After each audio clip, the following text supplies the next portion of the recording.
was that, oh, okay. The thing that got me to write this book was the question of, on the left, yeah, I consider myself very much a person of the left. On the left, we talk a lot about sort of liberation and systems of oppression and getting free from systems of domination. But what we don't often talk about is like, okay, if you think about places where the left has come to power and you've ended up with oppressive systems afterwards, how do you hold power to account? And so I think that the left is very naive about the idea that you get rid of systems of domination and oppression and then everything is fine. And so I wanted to sort of think, how do you, like, let's suppose, we were to come to power, how would we keep ourselves accountable in our own power? And so I just think that accountability is a concept which is really under-theorized in the left. And you especially see within Marxism that Marx has almost nothing to say about, once you get rid of capitalism, then what, right? I mean, even like what that society would look like, but also how do you keep new systems of domination from emerging? And Irfan, I think especially like for people who are sort of work in that world of sort of spontaneity and, like organizations that just happen, you then have to ask the question, and how do you keep those spontaneous forms, right, from forming kind of new systems of entrenched power? So I just wanted to say that that's like a sort of a top level concept that that was part of what motivated me to write the book. And now into my like more prepared things. So the book starts with the collapse of Rana Plaza in Bangladesh in 2013, where sweatshops that produce clothes for the global market, including for all of us, collapsed, killing over 1,000 people and injuring 2,500. That disaster and the disasters that are part of our everyday lives, like the murder of Black people by the police in the United States, the fires that we all experience, the refugees caused by climate change, to the crisis of homeless people having to live in our streets. All of those problems raise for each of us as an individual, the sense of our relationship and how we're implicated in kind of terrible things that happen far away and close to us. And usually those sorts of things make people feel powerless and frustrated. And often when people talk about what should be done, they don't actually see the webs of relations that connect us to all of these terrible things. And people often find it hard to find the places where they have agency and an ability to make a difference in transforming this kind of social webs that connect us. And I think that one reason it's hard for people to see their connections to sort of terrible things that happen around the world is in our ethical traditions. So I think most Western approaches to ethics focus on intentional actions that people take with respect to things that are close to themselves in space and time.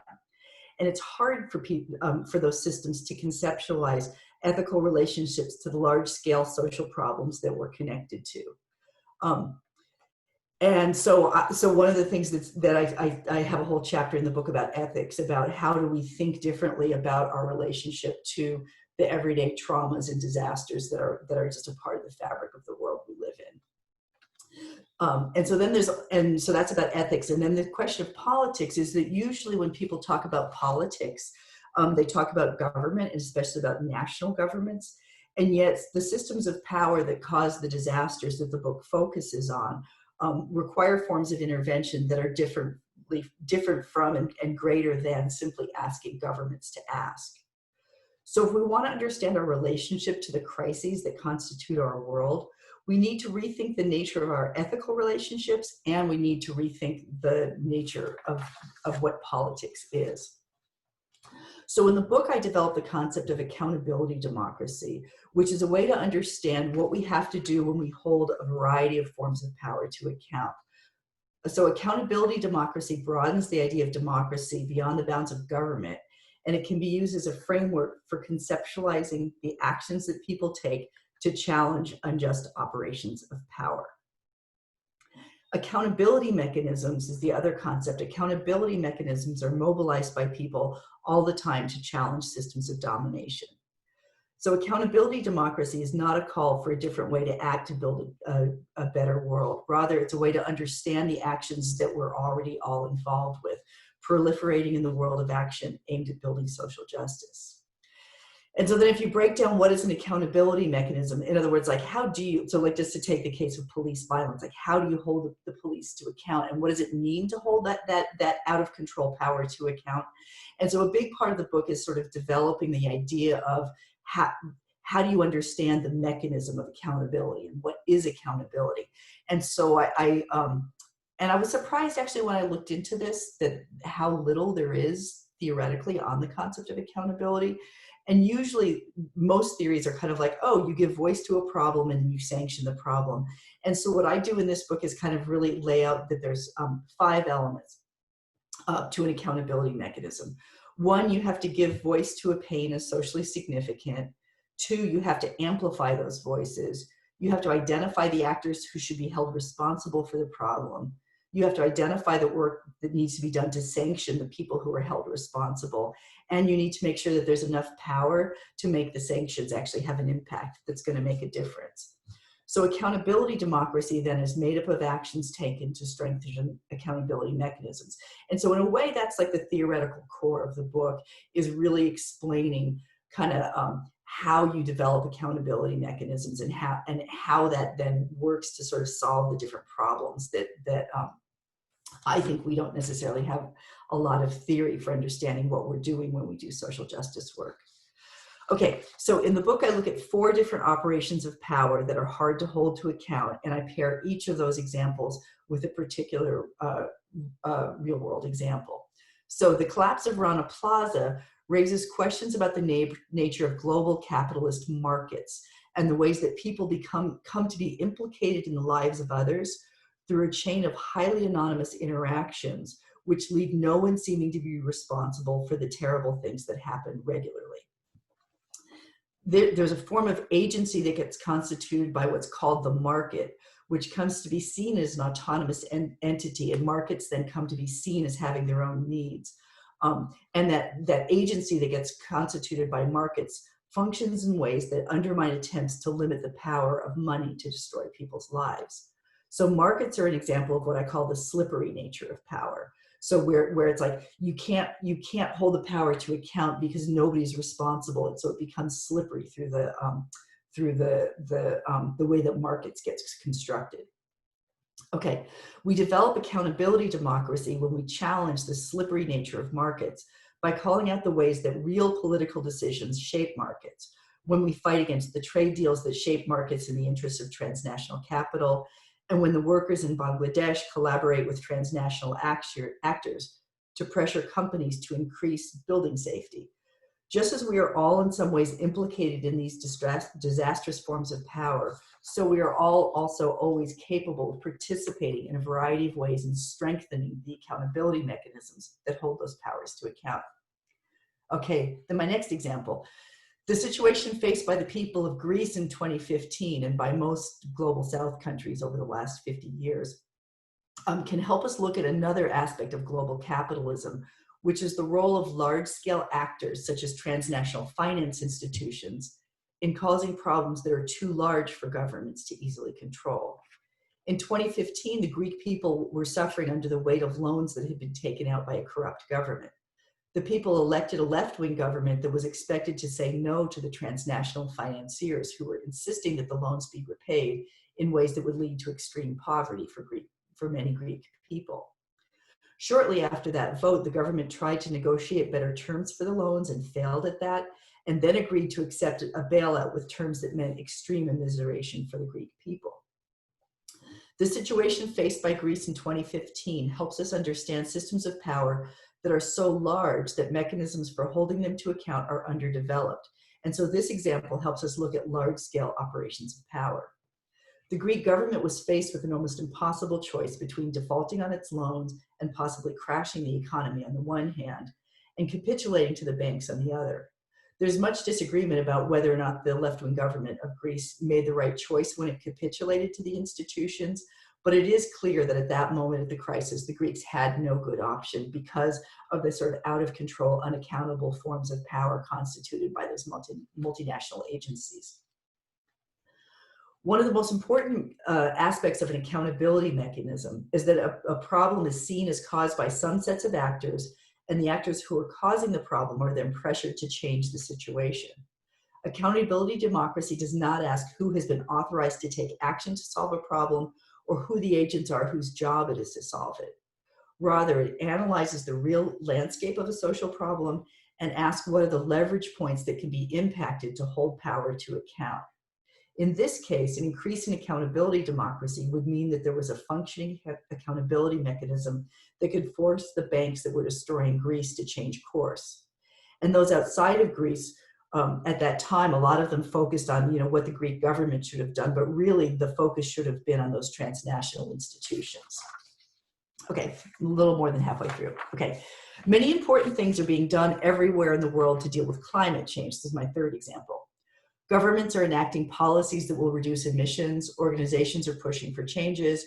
Clean energy is becoming economically competitive. Individuals are reducing their carbon footprints. Millions of people, organizations, and institutions around the world are acting to make a difference in large and small ways. And yet most of us feel overwhelmed by the magnitude of the problem of climate change and by how many aspects of our social fabric need to be changed to build a sustainable future. Governments can enact rules that prevent the burning of fossil fuels, and they can incentivize the development of clean forms of energy, energy saving, and good product and regional design.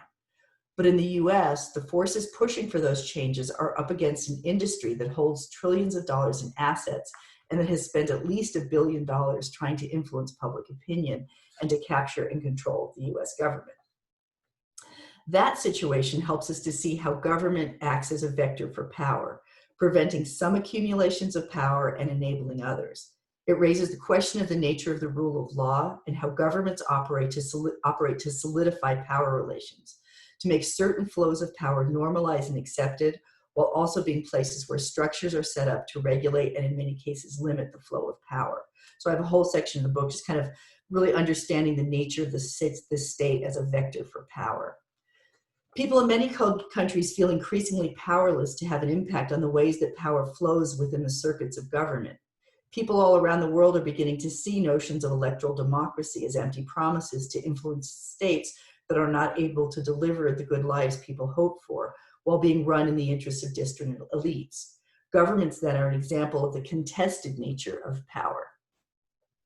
When looked at through the lens of accountability democracy, it's important to not see governments as the neutral result of democratic processes. Rather, the real powers that are operating in any given governmental structure need to be faced and challenged with the development of accountability mechanisms.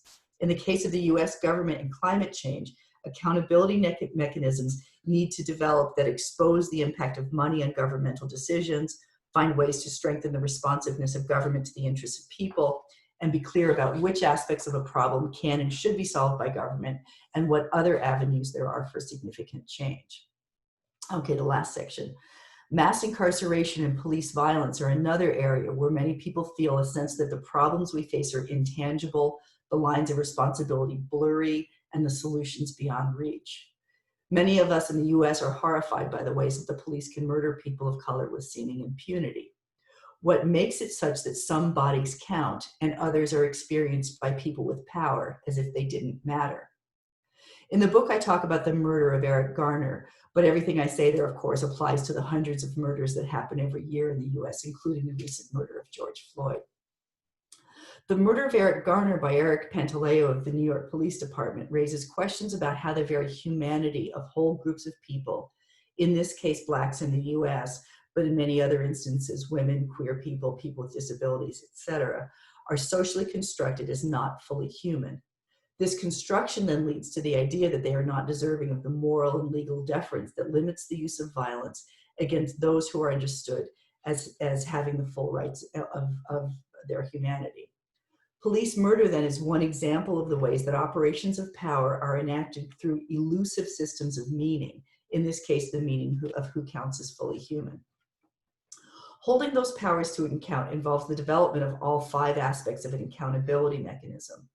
So, and I'm just going to, like I said, the accountability mechanisms have 5 aspects. So the on-the-spot videos of the high-profile cases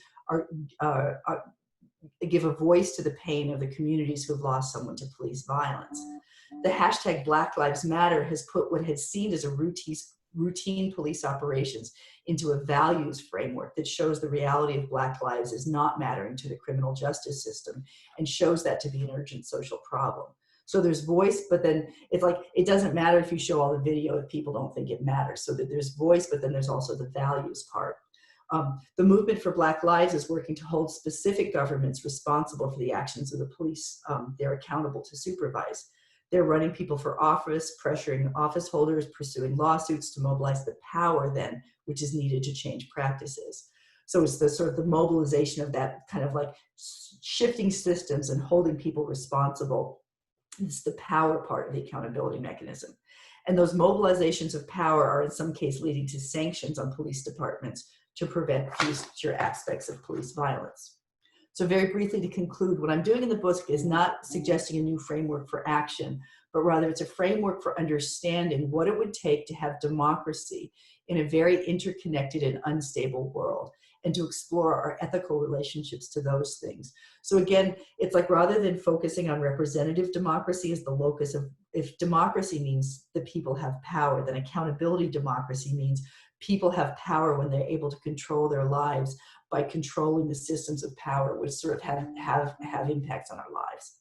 So my hope is that the concepts of accountability democracy and the elaboration of the steps that it takes to make accountability actually happen help us see our connections to how we can discharge our ethical responsibilities that every single one of us has as people connected to a world of pain and suffering, and able to act to make a difference in real ways that can build a system that prevent those things from happening in the future. And so again, that's kind of a shift in responsibility from like, whose fault is this, who's to blame, as opposed to like, we're all actually responsible for everything. Now, how do we then act in ways? And so it sort of takes the idea of ethics out of kind of an individualistic frame and into a more social justice frame, and to say like, what are the ways that we can all work to make the powers that are ruining our world, to hold them to account. So that's it. So yeah, and I know it always takes a second to go from blah, blah, blah to like now thinking about it. So yeah, so I would love to have this just be a dialogue. Oh, and by the way, one thing I wanted to say too, while you're shifting to the active brainwave state, is that, oh, here's my book. Of course, you know, I want y'all to like my book and read my book and whatnot and recommend it to your friends. But I think that books spread really well when they're given away for free. So Elsa Dick, I did give you a copy of the book. I'm really happy to have you just share it with your friends, you know, do whatever you want with it. So yeah, so did you already share the book with everybody? Yes, we did, yeah. Oh, okay, great. At least this group. I wasn't sure about the institute, but with your permission, I will share it with the institute.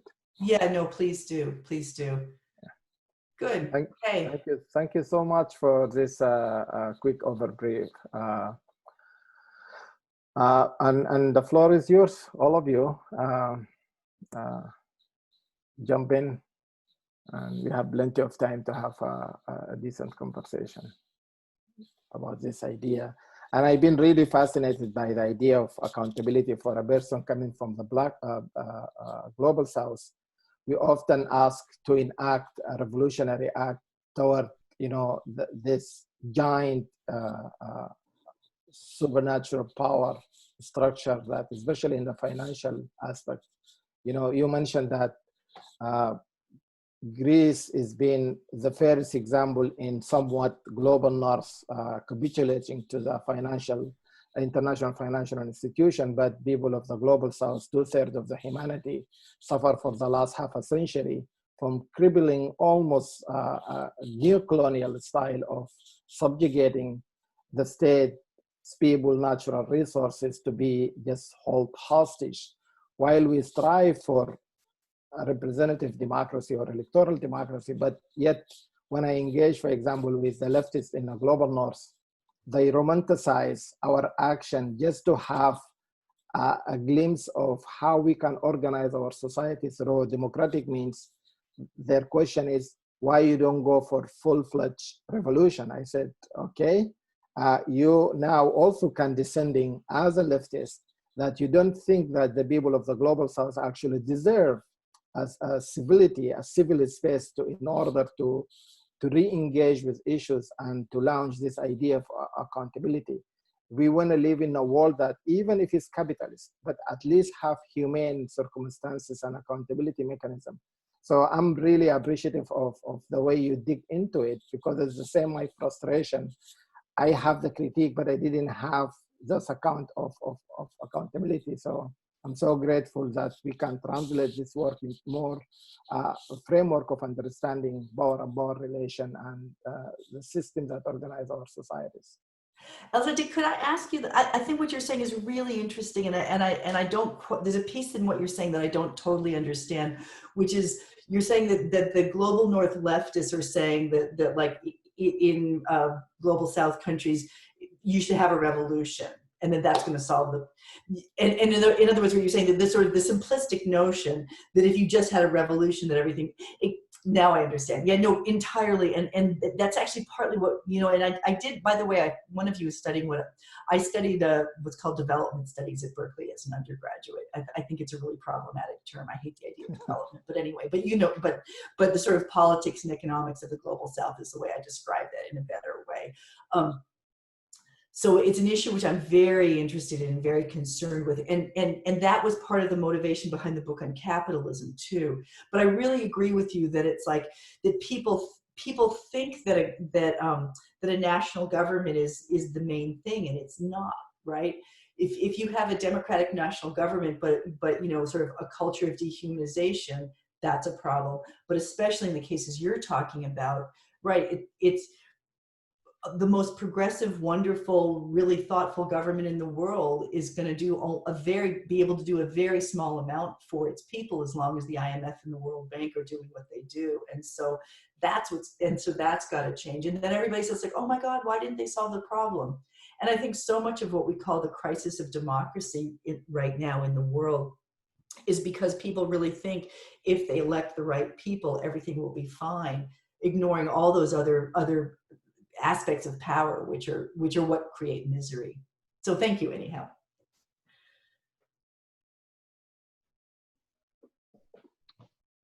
Yeah, Gabriela. Yeah, I was also going to say that related to what Elsa was saying, is that like, at least in the case of Colombia, it's not only the MFA, the FA, the international fund, but it's also specific governments and United States, you know, as the first one. So for example, in drug policy, for my country will be easier and better, you know, just to legalize everything from, you know, especially cocaine, because that's what is fueling a lot of the conflict. But that will mean that we will lose the support of the US, and that will, so it's not that easy when you come from the global South to have the policies that, or how do you hold accountable a government that is not yours? Yeah, no, you know, exactly. So and it's not even like actually acting there, but it's through other kinds. So like for me, it's very difficult to think how do you do that? You know, of course, people might, you know, do a protest and maybe, you know, like gringos go home or something like that, but that's about it. Like you cannot do much more than that, right? And yeah, so just wanted to say Sort of agreement on that point. Yeah, absolutely. And I didn't talk about U.S. empire, but of course that's a huge part of it. I mean, absolutely. And both through the U.S.'s, you know, control over those transnational organizations, but also just like straight up U.S. direct policy. And you know, my specialty when I was an undergraduate and in a lot of my political work early on was Latin America. Yeah, and there's just no question about it. Just, you know, all of the coups, all of the money that gets spent in all these different ways, and all the strings which come attached. That yeah, it's like, you know, even if in Colombia you have a beautiful election which is completely fair and all of that, you still don't have democracy because you don't have control of the circumstances of life in the country. Right. And if someone in the youth don't like the person that you choose, then like you might, you know, be And also because the other part is like even NGOs, it doesn't have to be a government. So like I feel that in the global south is like, okay, so you want to talk about liberation, but you have to talk about liberation in these specific terms. So Yes. so like, I mean, it has to do with money, not only with money, but yeah. So there is this big constraint as a global south country because you just don't control almost anything, right? So yeah. Yeah, no, it's true. And it's funny, when I was really reading all the literature on accountability, there's tons of sort of development literature, right? Sort of like global south NGO talk of like, how do you hold the people accountable that you're giving money to and things like that. But it's all in this very, very constrained, limited set of questions, right? And that big set question of like, but what are the systems of power that are causing all of the devastation? And how do you hold them to account? None of the people in that development literature ask that bigger set of questions. So I really appreciate what you're saying. This is a small comment, but I just had a flashback to a previous conversation we had in this group where we were talking about accountability, although we hadn't read your work yet. In the United States, I think the term was accountability. We might have been talking about it in terms of like responsibility, but in terms of like voting, we had been talking about how we always talk about like responsibility of people to vote. We talk less about the responsibility of people in power to improve conditions materially such that people feel motivated to vote. You know, like and that just reminded me of what you're talking about. The emphasis tends to be on the people who don't have very much power, as opposed to asking, you know, why don't we hold the people who do have power accountable? Yeah, no, I really love that. And you know, it's great that a bunch of you are doing work on you know, voting and the rhetoric around voting. It is, you know, I work at where Nilo was, I work at a community college, which is a really, a lot of low income people of color who tend not to, you know, and young, tend not to vote because the whole system isn't talking to them, right? And so, and whose fault is that, right? And people, and this sort of like, part of my job is like getting people voting and stuff like that. And it's maddening to me how everybody kind of people come to me all the time saying, you got to motivate these kids to vote because don't they know it's so important, da, da, da. And I'm like, if you would talk to them in a way that was respectful and actually address the issues of their lives, they might actually vote, you know. And one of the things that I always do when I try to get folks to vote is to start by saying, yeah, the system is completely terrible. Absolutely. All your intuitions about that are right. And voting is a little grain of sand, but you got to use it, you know? So, yeah.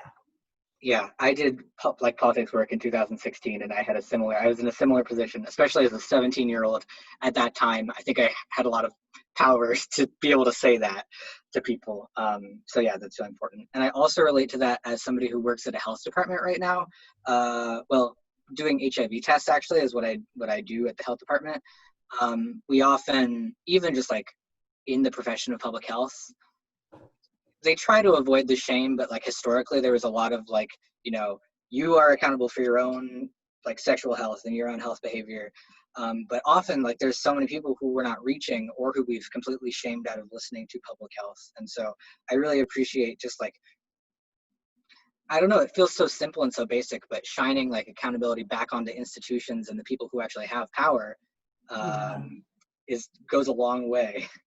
Yeah, no, that's right. And then there's a lot in the book about responsibility, which is like, there's a kind of a legalistic, it's just like, oh, if you're the health system, it's your responsibility to get people acting in healthy ways, as opposed to like, no, we're all responsible for the fabric of our lives. And then the question is, how do we use the responsibility that we have to make a difference, And so it shifts it out of that legalistic notion and into a more kind of a practical and like what's actually going to make a difference kind of an approach. This is my final comment, but public health especially is so bureaucratic that I think it often gets stuck on the legal, like, you know, system, like who in the hierarchy is responsible for this particular role. That is like a huge thing in public health that I think we should probably move away from a little bit. So yeah. Yeah, good. Things about like liability rather than taking full responsibility or accountability. And I just wanted to point out that I really liked when you were reading that excerpt, the point about like solutions seeming intangible, or those lines seeming blurry, because I think those are purposefully, you know, like that process of obfuscation is like very purposeful. Yeah. And it makes it, I mean, we've had a couple of conversations recently when a lot of times the kind of like layman narrative around things that are related to power often seem, you know, dispersed and not connected, Yeah. and that there a lot of so many things get lost in translation. And Yeah. so how do we make, you know, these questions about power, I think lately I've been thinking about like how do we make it not just technocratic, Yeah. uh, because the people that we should be accountable to shouldn't only have to be uh, elitists. Yeah, yeah, no, absolutely. Yeah, no, and I like the word obfuscation, and I think you're right. You know, and again, you think about sort of, you know, police murder. It's just like, oh, well, it was the heat of, you know, whatever, and we can't hold them to account because of like all these sort of excuses that people have, or like, you know, to go back to my like, you know, the example of Rana Plaza. It's like, you know, it really isn't my fault because I bought a shirt that that building collapsed and killed somebody. Like it isn't. But then whose fault is it? Because it's not the right. You can go through like all the people whose fault it wasn't because they're not legally liable. And so much of Western ethics really weirdly is it's kind of built on that legalistic notion. Like if you couldn't if it's not my fault in the sense that you have to throw me into jail for it or, you know, punish me for it, then I have no responsibility whatsoever, right? And so it's like, no, the responsibility is much bigger and much broader. And yeah, and I don't think it's an accident. I mean, especially, by the way, like the whole section I have about markets, you know, one of you is an economist. It's like the whole discipline of economics, as far as I'm concerned, like, okay, or like 90% of it in this country was really structured to help you think in ways that make it so that people don't see where responsibility lies for economic activity, right? As there's this sort of mythification as if markets are these natural things, right? They're not. Markets are created by political processes. And so economics kind of pretends that. So then like, oh, I buy my shirt for the cheapest amount because that's what I, you know, that's like, that serves me. And so then they're going to make it. So then like, oh, poor like guy who like runs a sweatshop, if he's going to stay in business, he has to pay the workers practically nothing. And in that whole chain of things between like the shirt that I bought and the person who died in the building collapse, there is really nobody who's responsible. Right. And so it's just like, so obfuscation. So it's like, it's this whole obfuscatory, if that's a word, like system that's like completely created by people quite intentionally to make it such that you can have profit happen with nobody being responsible for the outcome. So yeah, it is like a game in that way that you're kind of pointing to. Yeah, when right, and same thing, just one last thought on that. And, you know, and same thing with, you know, the Black Lives Matter situation. It's like, it was an intentional, explicit, you know, strategy of Richard Nixon. They call it the Southern strategy. Probably most of you know this, right? To say like, let's push a bunch of white people's racist fears about crime to get white people all hyped up to vote for Republicans, you know, and so the, you know, and that history of white people's racism goes way back, but the intentional use of that and the kind of mobilization of that ends up with like millions of people in prison in this country, that was not an accident, right? Like that whole sort of mobilization of this system of meaning of racism for political purposes, it was done on purpose. Somebody else had something.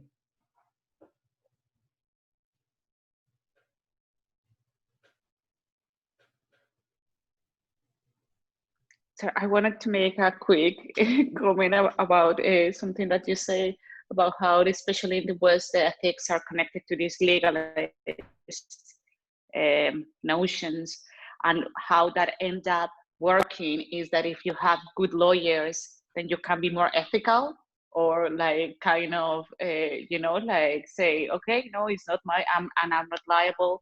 And I'm thinking about this case in Colombia, how gold mining companies are responsible for, of course, environmental issues, but also for the killing of social leaders. But then it's like, oh no, but now we are not Anglo Gold Ashanti. Now we are called whatever. So, like that company doesn't exist anymore. So there is no liability. And then, so people have to go back and try to find like some other legal entity responsible.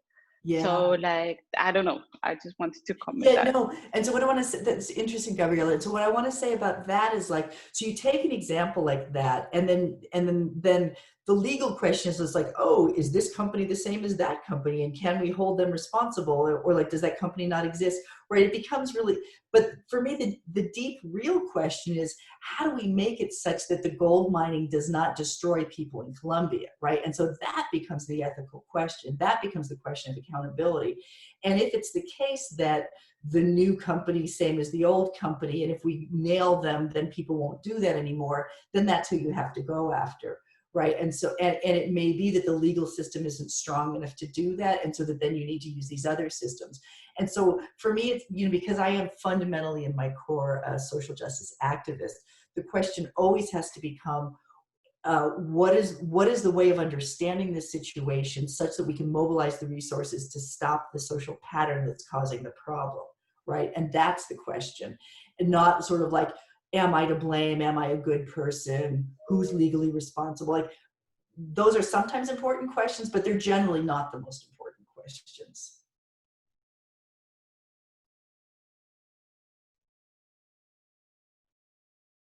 Any thoughts from anybody else? And I'm a teacher, so just some random, like I was kind of thinking, it made me think of, like, it doesn't have to be like a well-formulated question. It could just be, when you were talking, it made me think of X.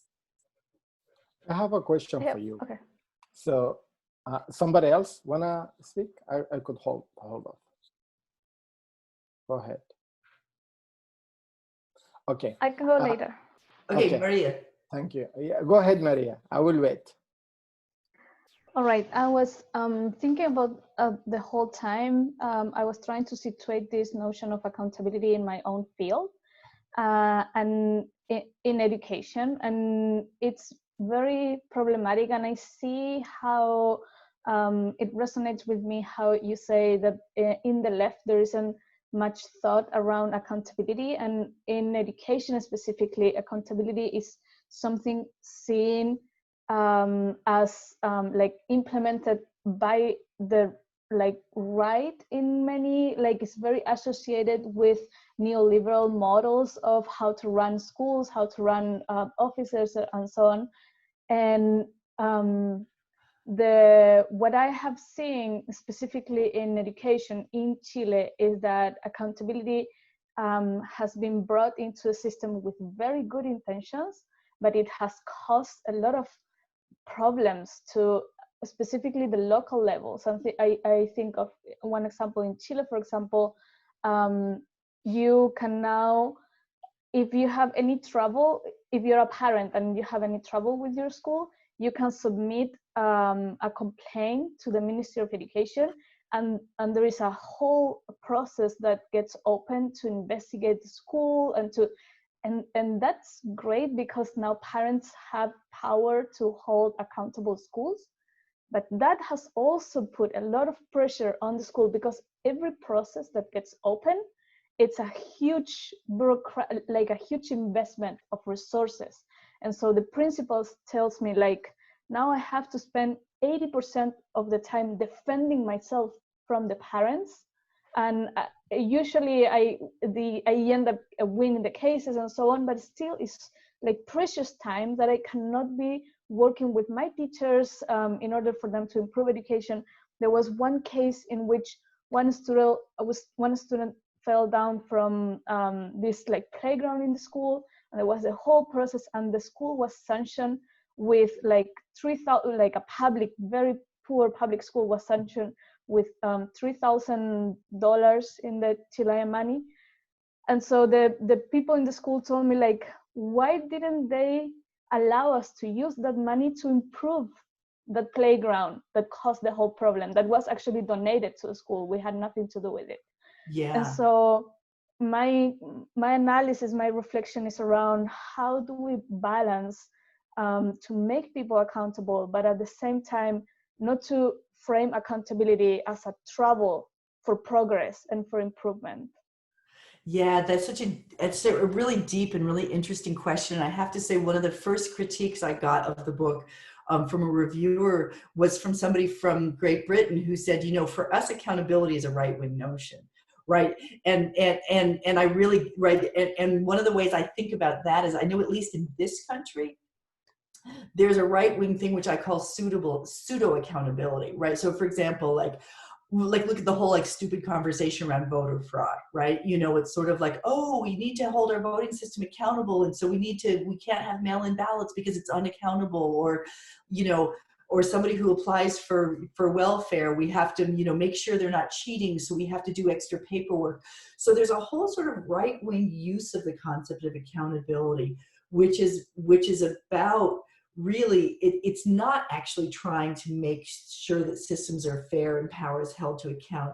It's actually really about, I would say, very disingenuous sort of a attempt to just use your power to kind of destroy people. So I would wonder, in the Chilean case, I wonder if, and maybe is this easy for me or hard for me, I don't know. Is it the case that was a way of punishing private schools to sort of undermine, public schools to undermine public education? Or was it actually a sincere attempt? Because I think it was a sincere attempt. It was implemented by President Michelle Bachelet, who now works in the ONU, in the human rights, the head of the Human Rights Division in the ONU. I think it was really sincere in order to improve the education for those students who usually don't have the mechanisms to raise their voice when they have problems in the schools and so on. And it's hard, because I really want those parents to have that mechanism. But at the same time, how do we balance? Because principals and administrations, they lack resources. And so to spend time on all of these issues, it's a tricky question. I don't have the answer. Yeah, it's so interesting. Yeah, and I think in that case, there is no simple way out of it, right? Like the case with the playground, you could imagine a revision to that law which said, we might want to, I want Lindsay to jump in, because actually I'm going to stop what I'm saying, because I think Lindsay, can you just say what you just wrote? I think that's really helpful and really interesting. Oh, I just said, I think we struggle so often because we conflate accountability with being punitive, and we have to have other mechanisms for accountability. Yeah, no, that's super helpful. So like in the example of the playground, you could imagine, it's like, I do think it's really valuable that those parents, like you said, are able to say like, hey, there's something wrong, right? And so often that's not the case. But then it's like, it doesn't have to be punitive, it can be restorative. And so I talk a lot about sort of the ideas of restorative justice in the book. It's like, you could imagine, it's like, okay, was somebody negligent that this playground equipment was broken, or is it the fact that the school just doesn't have the money for it? And if that's the case, then let's figure out how to solve that problem and have kids not get hurt on the play equipment. Like, let's fix the play equipment. So no, that's really helpful, Lindsay. Sorry, the last thing, that in this particular case, like bringing, because for 5 years now, like accountability has been really present in schools in Chile, and that has also broken the relationship of trust between different actors, and that's also problematic. And I understand the restorative justice. I've read a lot about that, but also I think it was the fifth point around accountability, that it works in situations in which there are consequences.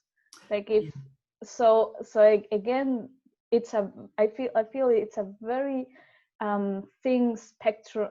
The spectrum is not very clear on where do you start. Where does accountability start causing more harm than damage, and how you use it and so on. Yeah, no, I think that's super interesting, and I really don't have an easy answer to it at all. I mean, and then you think about like the schools that don't have enough resources to sort of engage in that accountability. It's like, well, so then that's the problem. The schools are under resourced, right? In some ways, that isn't a problem that there shouldn't be accountability. It is a problem that the school doesn't have enough resources to be able to manage parents' complaints and still get their job done. And so I would say, at least in that case, the problem isn't, right, and then that becomes another problem. Like, so then, who's accountable to give enough funding to the schools that they're able to function properly? If I may, earlier I wanted to make this intervention, but I'm glad this conversation took that directions. I think there is two problems we are struggling with. One problem is the nature of hyper individualism that we notice through the thriving of neoliberalism. Mm-hmm. This idea in itself that make parents to make demand on a school, whether public or private, just because of their singular kid suffer, which is, it should be considered. For me, I think about it about holding power accountable, rather than holding a smaller institution in hyper individualism kind of thinking. Let me give you an example. Yeah, no, I love that. Yeah, I work within the food system in the US. One of the amazing institution that hold the agribusiness accountable in this country, believe it or not, is the USDA and the Office of Civil Rights inside the USDA. So I work on that, and I launch a lot of claims. During, take it in face value, during Obama administration, that office, when being strengthened, 5,000 cases being solved, and all the 5,000 cases almost being complained by Black farmers, being resolved. During the previous 4 administration, they never solved 1,000 cases altogether.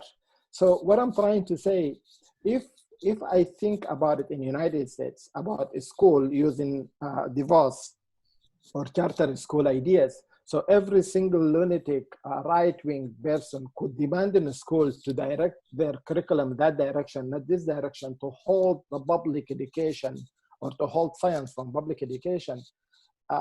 In its best value, I would say, oh yeah, they have the right because they want to hold the school accountable. But what is the board structure? So for me, I think I look at your work in the sense of accountability democracy is going beyond the hyper individualism cases. So cases that I could solve one, it will have massive amount of positive outcome, not negative at all. Like, who have the power in the world, in my opinion? So it's two things. The other things, this is my struggle. I think our notion of accountability in itself is a stem from Western Renaissance ethics. And I don't buy into that. I don't think Western ethics in itself is a viable global ethics. Right. I'm content with the idea that the Renaissance of the Western societies, it actually should be applied towards the world. One is less than 10% of the world. So why the 90% should follow suit? You know, what the Indian, what the Chinese, what the Asia Pacific or African notion of ethics, holding power accountable, where is the indigenous people, those completely in pushed aside. So I don't want to make it philosophical and non-tangible, but I want to make it tangible. Tangible in my way of thinking, we ought to work with what we have.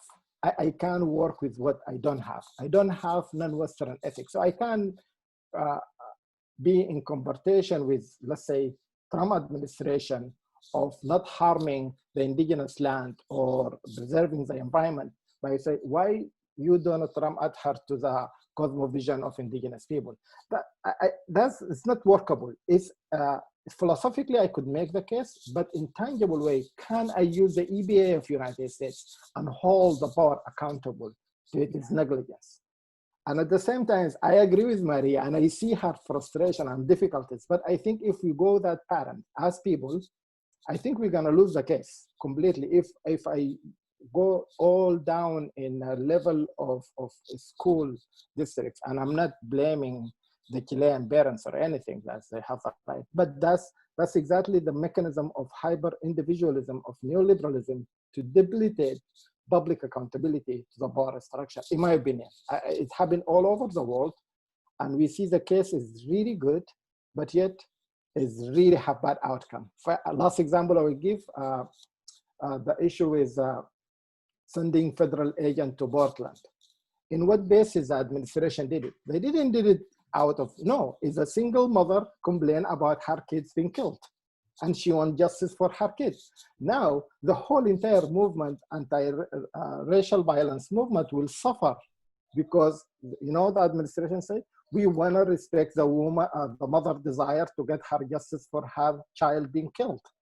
So if you think about it in those kind of difficulties that Lindsay mentioned, is how we see the system as people. Because like you said, I'm sorry to take in so much time, but I can't get my point across easily.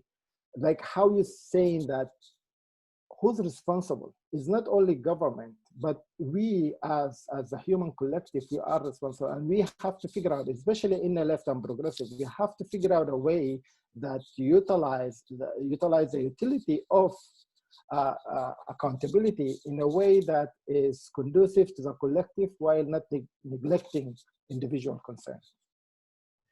Yeah, I really like that. And so then again, if you go take it back to Maria's example, it's like the parent who says, my child needs to be vindicated because at the expense of the school, as opposed to somebody who says, let's hold this. So for example, if there were negligence at the school and they were, you know, not caring for the children well, that's a sort of a more collective, that's a collective response. So Elsa, what I don't understand in what you're saying, or I want to just, are you saying that that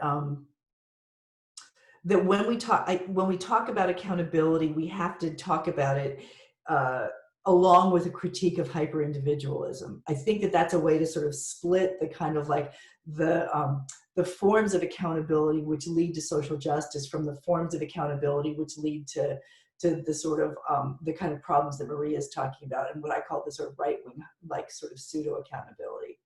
Is that what you're saying? So you're not rejecting the notion of accountability. You're saying, and we have to make absolutely sure that we're paying attention to the hyper-individualism that is really at the core of Western ethics, which I really do agree with. Absolutely.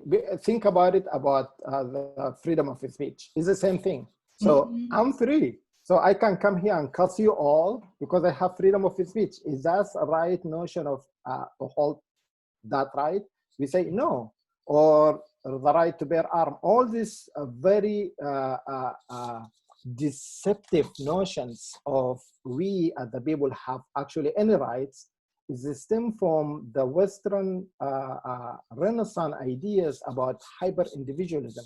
Me first, and the rest less class. So when we enter that without having a hook to say accountable democracy is the purpose of it, like as a framework to understand the problem, is to look at, you know, the collective problems.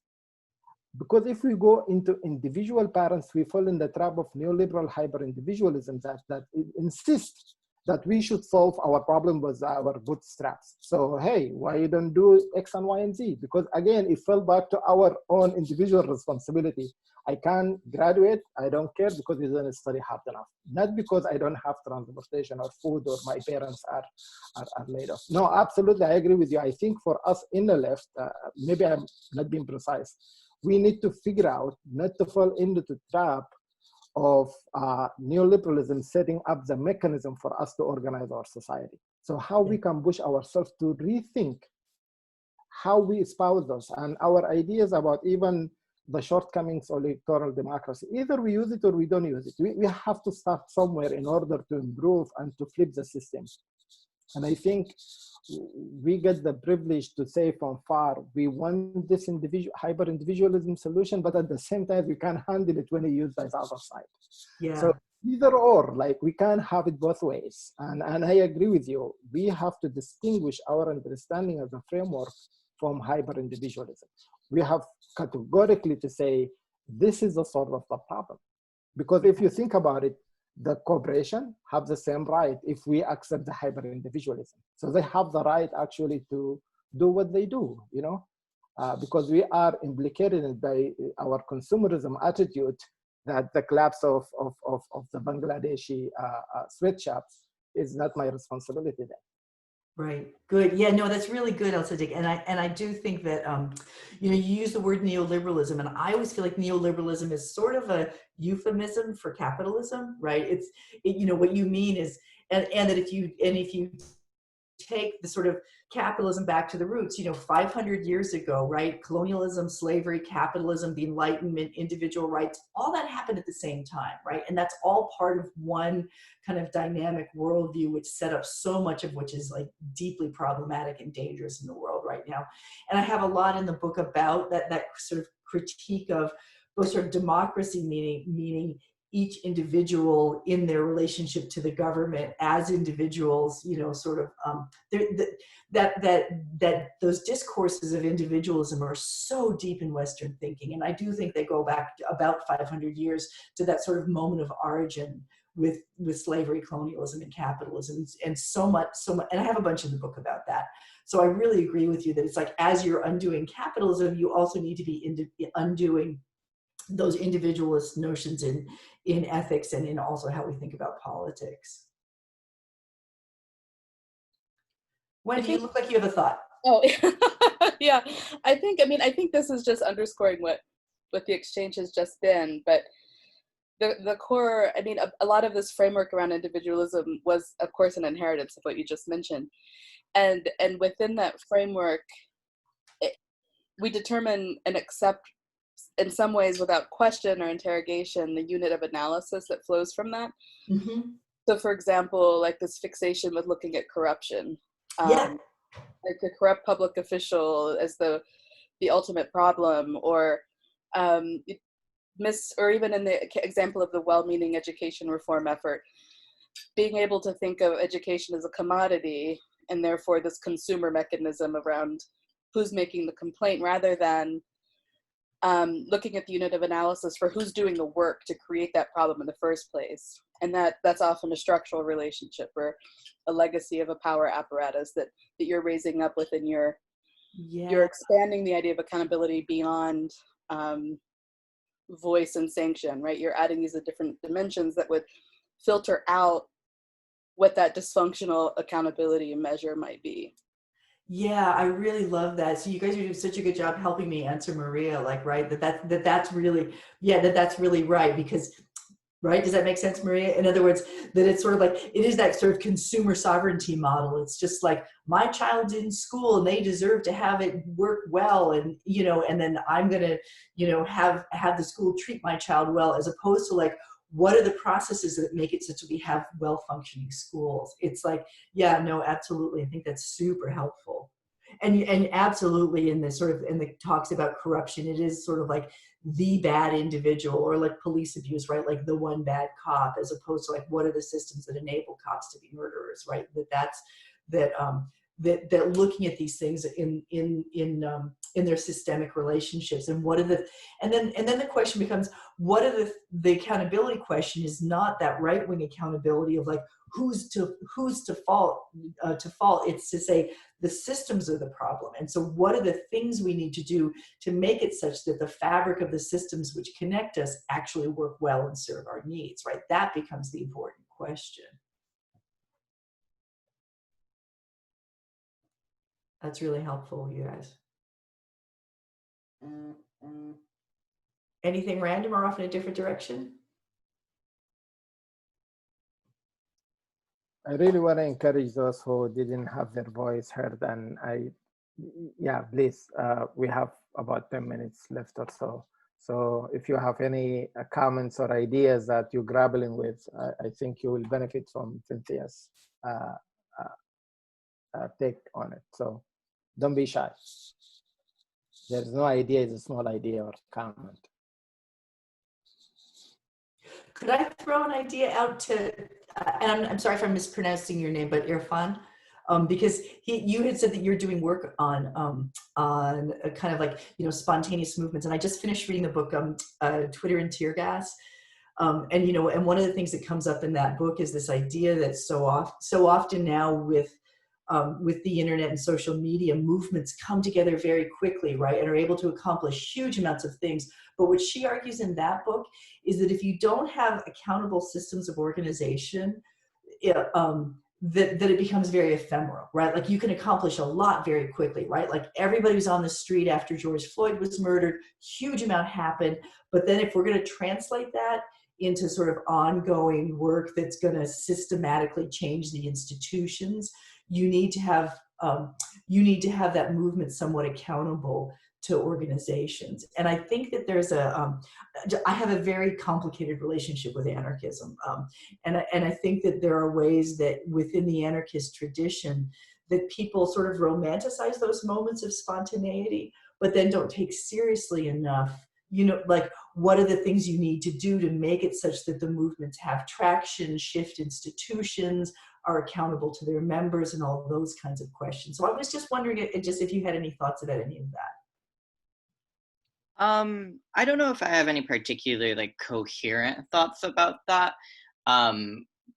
Only to say that I come from a political tradition that that identifies that I think shares your critique in that when power gets institutionalized or institutions take power, that frequently the like power that it does little to address the underlying power dynamics. And like one solution in, you know, movements that I've seen or that I've been involved in have been to like organize politically with the already accepting that your organization is going to be like ephemeral, that you come together around a particular set of like points of unity or a particular moment and need, and organize around that such as to not become this like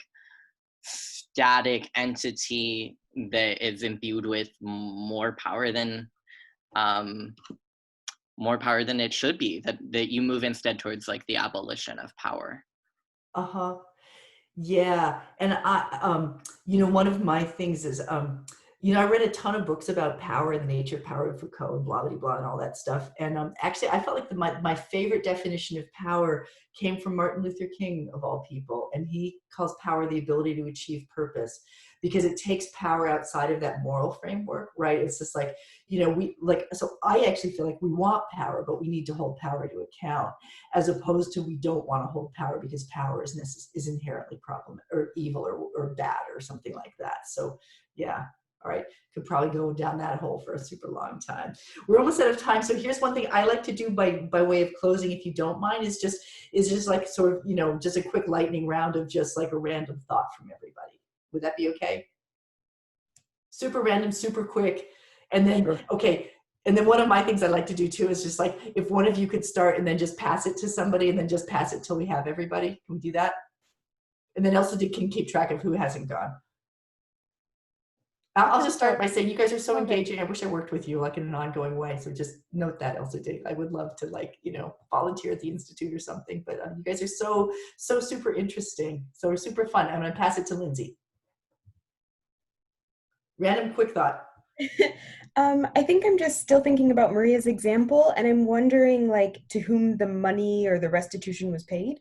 That's just something that's still bouncing around, I guess. And pass it to? And so I think maybe I'll pass it to Maria. It was paid to the Ministry of Education back.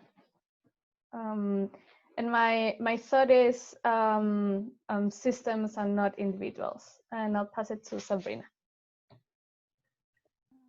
I am non-coherently thinking about just how to understand accountability on all scales, right? So, you know, these problems with individuality, but also how intangible might seem to take into account an entire system and work on it from an institutional level. Pass it to? Sorry, I will pass it to Gabriela. My random thought is that how not making it about only money. So then just paying money is your way of being accountable. Mhm. And I pass it to Brianna. I've been thinking about, I guess, what an actual like accountable mechanism would look like. I think whenever I hear a lot of like politicians call for accountability, I just kind of am not really sure if they would actually be independent enough to do the job of actually holding whatever it is they're holding to actually be accountable in that way. So I'm just wondering, I guess, what that would actually mean. And I'll pass it to Elliot. I'm still thinking about how all this relates back to my project and also my field in public health, but specifically with water governance, how so many of the patterns of issues tie back to privatization and financialization and stuff. And concurrently, a lot of people in local areas really want individuals to be held accountable for choices that they make within that system, and how to reconcile those two things. No easy answer. Mhm. How about Arfan? Thank you, Elliot. The only tangible thought that comes to mind in this moment is that I would urge everyone who has like room to do some reading in these, really busy times to read this really powerful book called Joyful Militancy by Carla Bergman and Nick Montgomery. I'll paste a link in the chat, that offers one vision of escaping these dominant Western rationalities and ethics and towards something that acknowledges our like webs of entanglement and constitution and codependency, interdependency rather, towards these webs of entanglement. And I will pass it on to Eliza. Have you spoken yet? Nope. Not yet. Thank you. I'm thinking of something very similar to Maria, the idea of structures and not individuals, holding personal responsibility as well as looking at systems as a whole. Gabriella, did you go?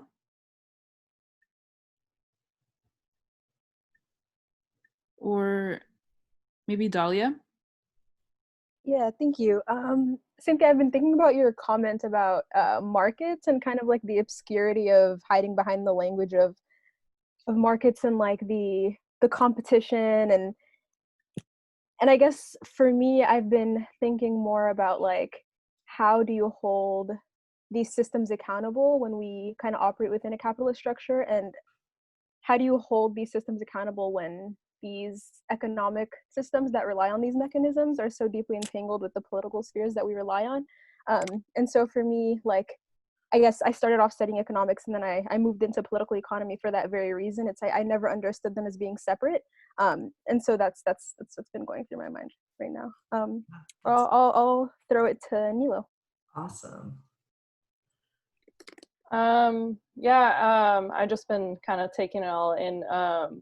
I did appreciate the note on restorative justice, and that's a topic that I've been really interested in and trying to learn more about as much as I can. I also like to think on all these, I think especially in regards to accountability, I think it's interesting to think of it in different levels, like the individual level, the community or national and international levels. That's kind of how I've been breaking down a lot of things recently. And I think with some of El Sadiq's notes too on, I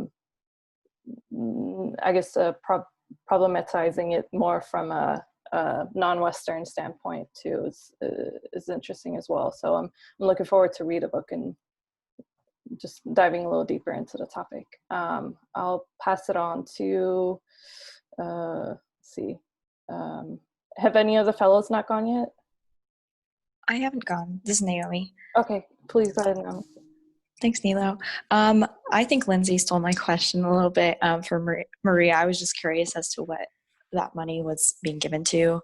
And then also what Maria said, systems and institutions and not individuals.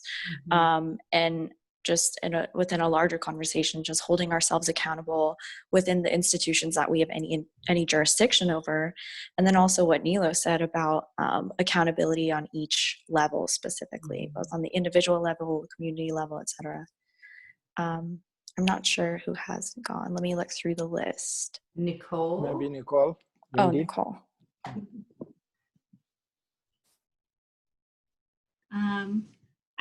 I was also having trouble keeping track of who's gone. I, similar to what several folks mentioned, Dahlia and Naomi, thinking through this issue of holding systems accountable versus individuals and what that means for identifying who should be responsible, particularly I think in relation to a lot of the work that we're doing right now around corporate ownership of real estate. And seems like a lot of what the movements are doing in this moment is calling out like very specific corporations and honing in on their practices, but then thinking about how the web of actors that's involved in that is just so complex and entangled with each other, like other folks have said, and just how do you really address that is just a question for me that I'm still thinking about. Thank you. I think Eliza, Elsa, Dig, and Wendy, is that, yeah. Eliza? Oh, I went. She went. I think sorry. Wendy left. Yeah. I've just found unconnected thought. I've just been working on reading a lot about AI and the issues around its replication of existing biases or reifying them, and I've been trying to think about ways that, again, that these mechanisms can be built in that would fall under your rubric about what accountability metrics could look like within that context. So just trying to layer in this framework into this new body of information that I've started researching. Nice. So thank you. Thank you. And I think Elsa Dig is last, right? Yeah, I think for me, it being a quick thought that I always hold for the progressive left's movement, we need to capture the state, period.